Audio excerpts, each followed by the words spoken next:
Mr. Small was a fairly large man. The hotel doctor had advised him to lose some weight, but General Manager Small saw it as one of his obligations to frequently taste test the patisseries for the 5 o'clock tea at the hotel, and his wife of 42 years made scrumptious dinners. Small had been working at the Tangle and Ward Hotel for the better part of 5 decades. The hotel had first opened in the 19th century, and after being a school, a hospital, a warehouse, and a department store most famous for its immense sock department for a time, it went back to being a hotel at the end of the 1940s. The Tangle and Ward was of course a 5-star hotel with excellent reputation, and on Thursday last week it hosted the President of Asplund overnight as he, his wife, his personal secretary and his security detail landed before midnight at one of the airports and was taken to the Tangle and Ward for a few hours of sleep before meeting members of the government in the morning. Of course the President was to stay in the Regal suite, with its lush bedroom, its opulent sitting room, its impressive bathroom, and its spacious balcony overlooking the park. Just a bit of a touch-up was done in the suite during the day before the President's visit. Quick touch-ups, some reupholstering and a lick of paint here and there was a frequent occurrence in the luxury suites at the Tangle and Ward, and distinguished guests were used to living their lives in the smell of wet paint wherever they went. General Manager Small was at home that evening, enjoying the roast and some golf on TV before he went to the hotel to personally check the Regal suite before the President's arrival. Only, in the bathroom just before leaving his abode, Small didn't take his usual vitamins like he did every evening. He accidentally took a couple of his wife's sleeping pills instead, and he did feel drowsy as he reached the hotel, but nevertheless got on with the task at hand. He took the stairs on unusually shaky legs to the Regal suite in the middle of the hotel, where he refrained from taste testing the chocolate truffles, olives, nuts, crackers, fruit and biscuits awaiting the President and his wife as a welcome snack. But Small fell asleep on the king-size bed. Executive Assistant Agnes was waiting for a sign of approval of the suite from General Manager Small, but the sign and the manager was nowhere to be seen. Pacing the floor in the office and doing a little bit of a walkabout around the reception area, Agnes couldn't see Small.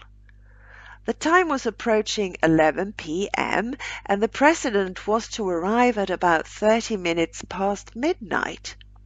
She did try to pace herself, but cool had never been Agnes' best sport, and it didn't take long before she called the Regal suite. No one picked up, and for a moment Agnes thought to herself that Small might have actually gone home, forgetting to leave a review of the suite.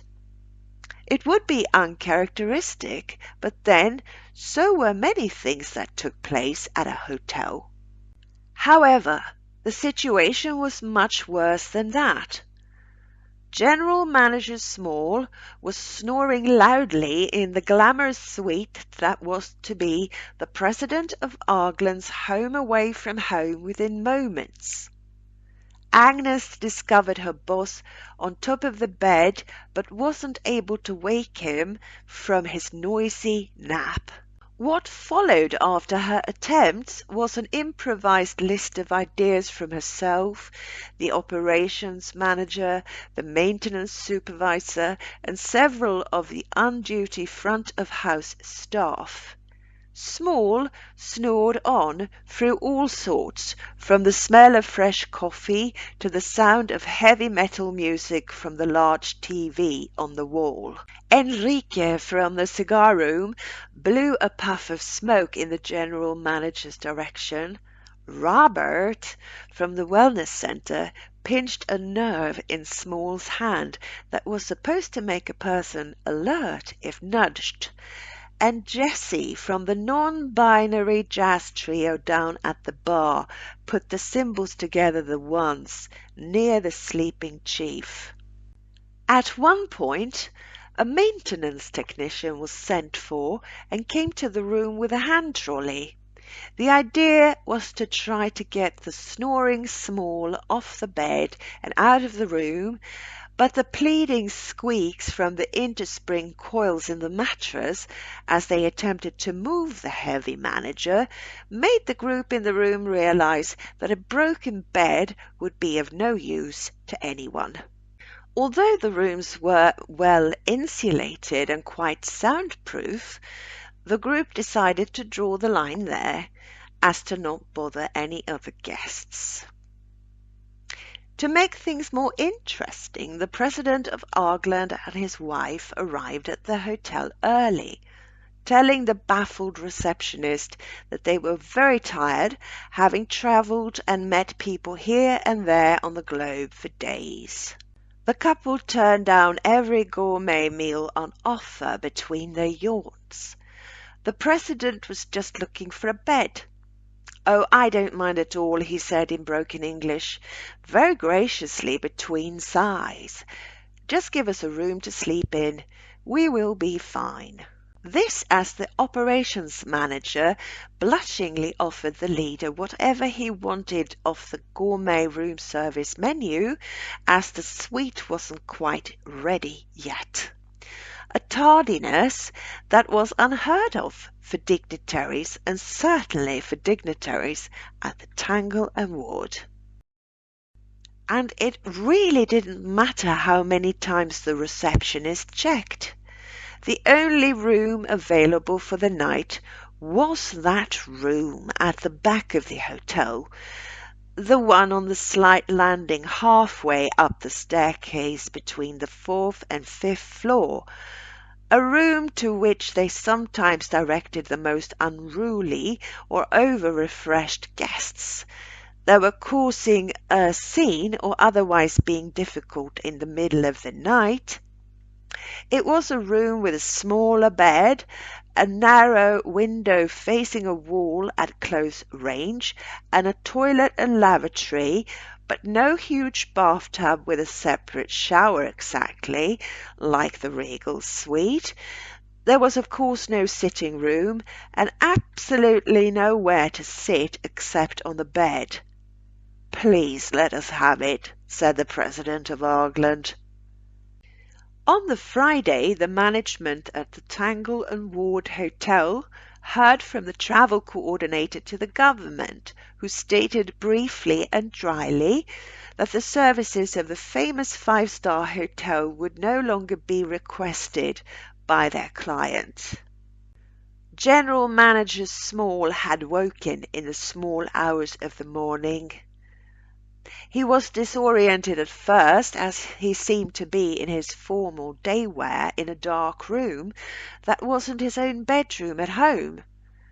But it didn't take him long to realize the situation after nearly 5 decades in the game.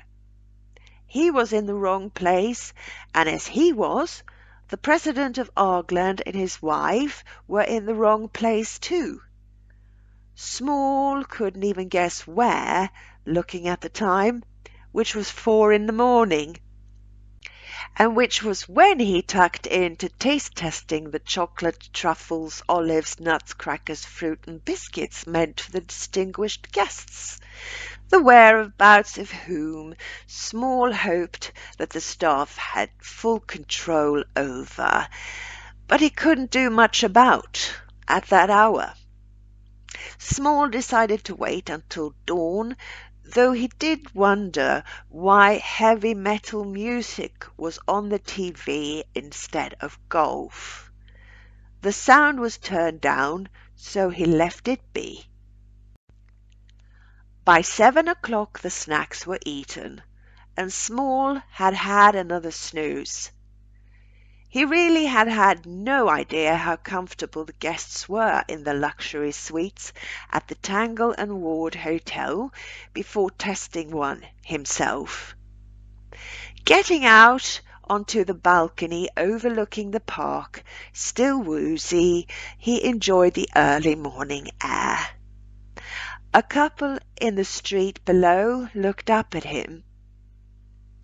"I hope you had a nice stay," the president of Argland said in broken English, before entering a car and leaving the address.